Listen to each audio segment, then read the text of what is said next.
All right, guys, by now you've probably heard the speculation out of Athens around the possible transfer of Clemson defensive back Derion Kendrick.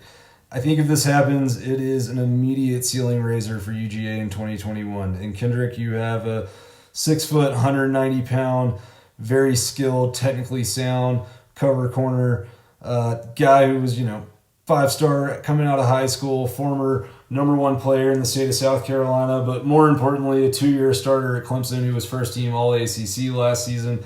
Really a ball hawkish type guy, super instinctual football player, seems to find himself in the play more often than not when you're looking at tape of Clemson over the last couple of years.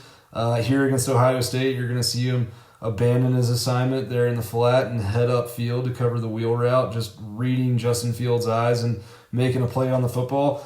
Kind of reminds me of Richard LeCount in some ways, type of guy who is going to gamble at times and occasionally might give up a play, but also may come up with the game-winning interception. So I think type of guy that will be exciting to watch on the field in Athens and adds a lot of depth to the UGA secondary. All of a sudden, you're looking at a lineup with Kendrick, Tyke Smith, one of the best defenders in the country last year, coming over from West Virginia, and 2 really solid safeties up the middle, and Sean and Christopher Smith.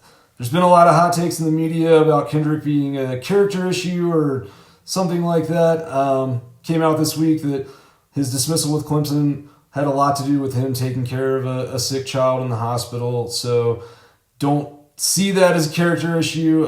Here's Dabo Sweeney talking about him, and I don't think Dabo saw him as a character issue either. All right, go Dogs. I love DK, and man, he's a young man that I've always loved as a football player. He's got a good heart.